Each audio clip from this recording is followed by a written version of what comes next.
Howdy, buckaroos and buckarettes. I'm your host, Wolf Bain, also known as Michael Bain, and this is Triggered, coming to you from Dragon House Studios. It's a secret hidden bunker in the Rocky Mountains, and hey, it's been a long time since I cowboyed up. Been quite a while.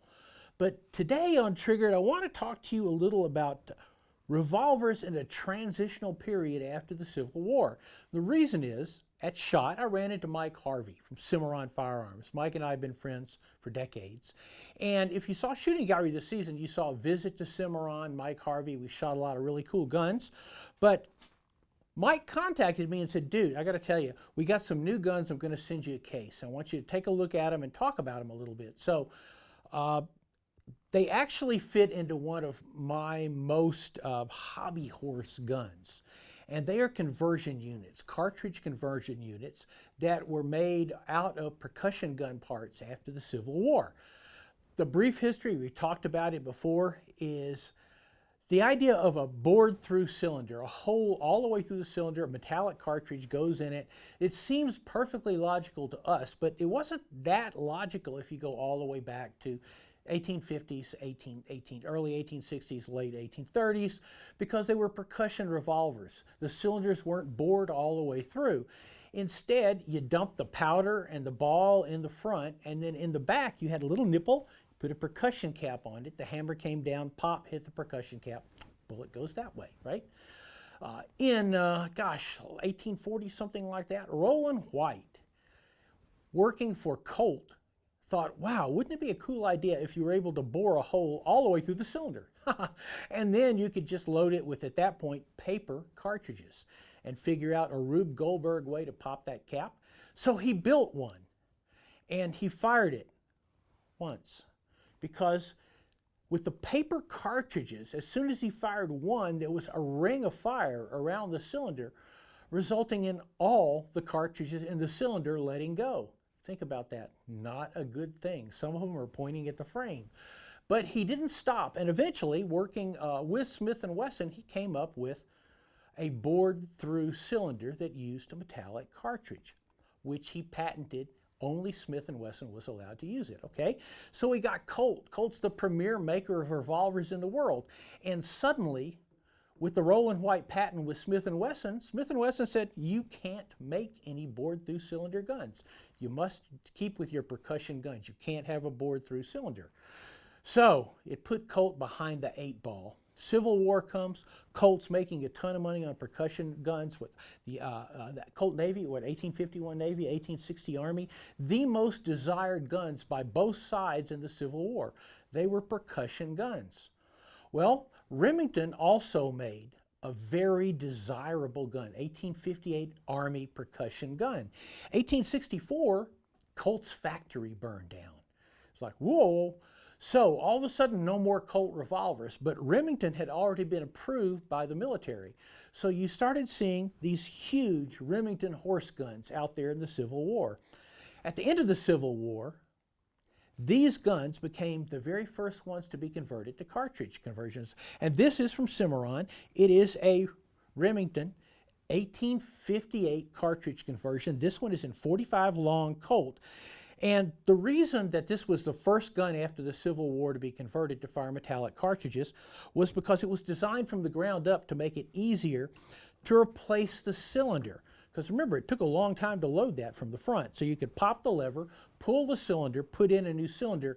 You saw that Outlaw Josie Wales. You saw it in that movie because it's like, well, that's how he did it.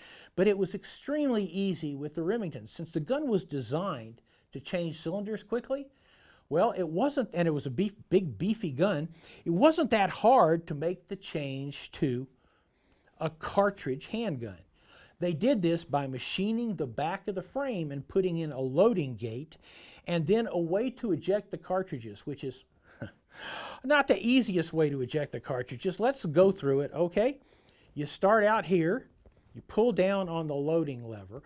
This would normally just push the bullets into the chamber, right?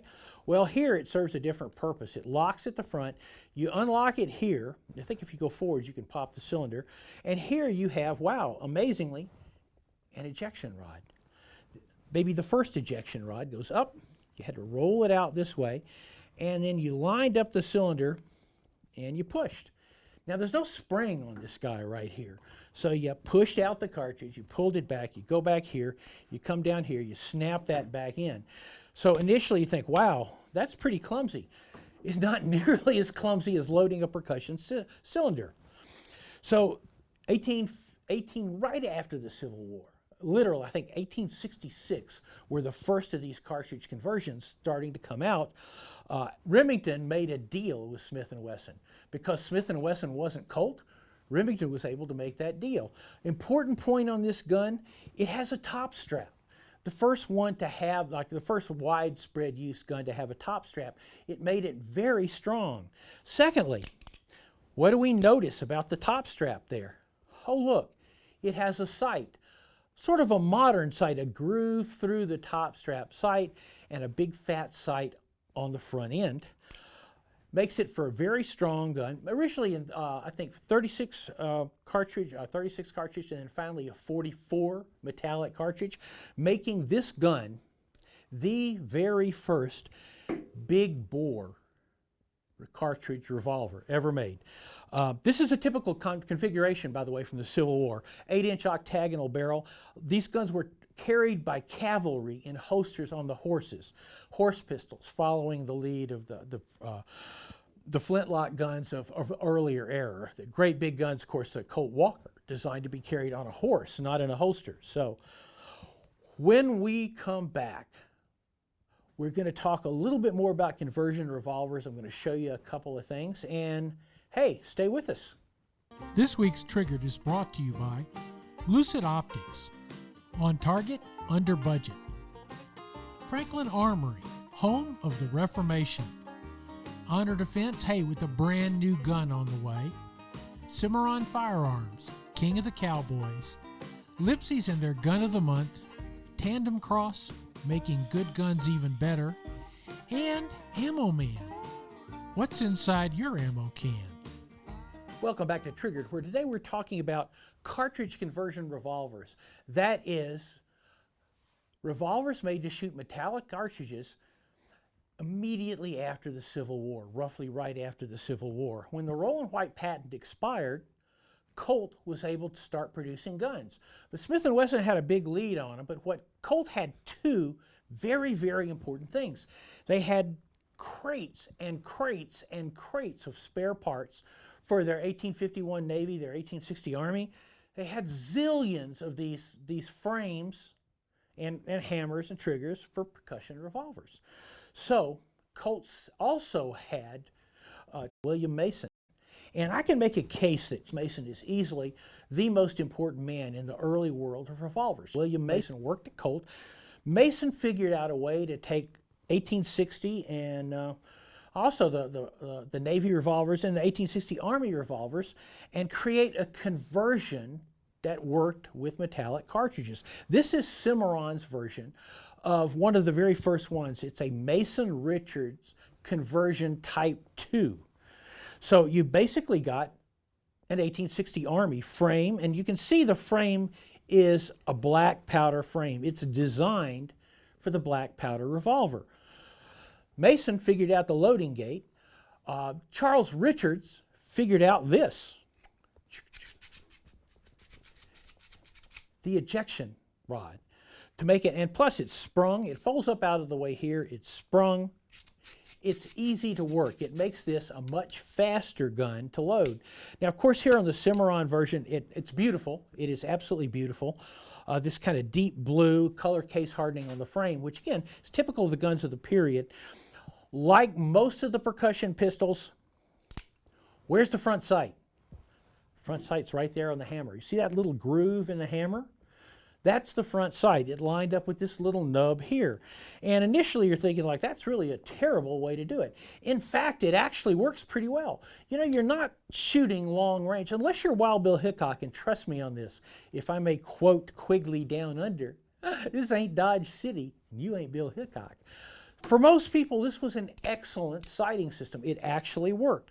So these guns quickly became very popular. One of the reasons they became very popular is they're relatively inexpensive. Colt flooded the market. Well, the Army wanted a better one. And once again, You know, you've got William Mason. You've got this incredible genius resource. So he decides to completely design a gun from the ground up. A little different frame. You can actually see the difference. Once again, this is a Taylor's version, also made by Uberti in Italy, but it is an 1860 Army. It's one of my open tops conversions. The frame is different because the Army wanted something a little stronger, a little more powerful cartridge, and the ejection system is a lot more refined than you saw. You essentially see yourself moving toward the classic 1873 Peacemaker. So you have a little bit more refined ejection system here. The gate system is a little more refined. It's obviously not kind of a machined in on a percussion frame that you're going to see in the earlier versions. And also, that crazy William Mason moved the sight. He took it off the back of the hammer and instead put it here on the very back of the barrel. That is a genuinely tiny sight. But on the other hand, is it worth a darn? By the way, this is a test target from Jeff Alt, who did the work on these guns, my own 1860 conversions. Gosh, that's a 25-foot offhand 44 Russian, which is not chopped liver. It's not a bad grouping there. At the same time, we get post-Civil War, right? What's happening after the Civil War? We're urbanizing. All of a sudden, people who have grown up on the farm, how are you going to keep them down on the farm after they've seen Savannah? What's left of Savannah, in any case. That you see the urbanizing, you see a lot of people coming into the city to find jobs, and for the first time, not the first time, but really the first serious attempt to build pocket revolvers, that is, concealed carry revolvers. Now this is, we talked about it a little bit before on the podcast, this is a new gun from Cimarron, and I love this gun. This is like cute as a button. This is the kind of gun you want to get your like 11-year-old girl. But it is really cute. It is basically a pocket navy model. Colt started making pocket navies way back, 1840s, 1830s, because people in urban areas wanted to carry them. But once we got past the Civil War, once again, Colt had plenty of percussion parts, plenty of percussion gun parts. So they said, wow, people really want to have a pocket gun to carry. Well, let's take our percussion navy and do exactly the same thing we've done on our other guns. We're going to convert it to a bored-through cylinder. Now, in this case, there's no gate. You just slip the cartridge right in there. There's no ejection rod. The ejection rod was basically a pencil, something that you pop down in to pop the rounds out. But remember, this is a concealed carry gun. This is an up-close and personal gun. And this is actually a typical configuration that they were made at the time. Interestingly enough, I know I've told you this before, but history's vague on stuff like this. I read one historical article that claimed that Colt never made any pocket navy conversion revolvers. Never. And then I looked on the auction sites. I found 6 for sale with provenance. That means they had guaranteed letters from Colt that specifically specified when the gun was made, where it was sold to, all those kind of things. So once again, history's vague. This one from Cimarron, this is so cool. This sucker is in 380, which I think is so neat. 380 it's a great little cartridge. I mean, I would have preferred to have it in 38 Smith & Wesson, but Mike Harvey said, you know what? 380 is a totally 100% common cartridge. There's plenty of 380s. How many 38 Smith & Wessons are there out there? And I'm like, let me think a minute. None. They haven't made them since, like, I don't know, 1934, something like that.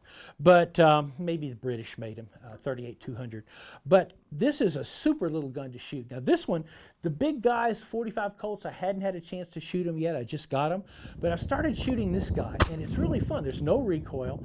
You know, it's the 380s are low enough pressure that you don't have to hammer them out with a nail and a mallet. They just, actually, in my case, I just held them up, and they fell out, which is very handy. But this is a super little gun. Once again, we got the sight where? On the hammer, right there, that little notch on the hammer. It's interesting that a 6-inch barrel was considered very much a standard. You know, you had to special order shorter barrels, which is kind of counterintuitive for a gun that you're supposed to carry in your pocket. In any case, Cimarron once again has done what I think of as just an utterly, absolutely, positively amazing job. You know, I love this beast of a Remington conversion because I love big bore revolvers. And when I look at this, I say, wow, the first one. So take a look at them. I love shooting them. You'll love shooting them. There's a lot of reasons that that old guns like this are good, are fun. You know, they connect us with our history. They make us a better shot. We learn a lot about shooting by working with some of the older iterations of the guns. And on a more philosophic note, George Orwell in 1984 wrote that who controls the past controls the future. Who controls the present controls the past. Don't let our past disappear. This is a good way to keep it alive. I'm Michael Bain. You can find us on michaelbain.tv, everest.com, the retail site, YouTube, and very soon on yet another distribution network. We are everywhere. This is Triggered. We'll see you next week.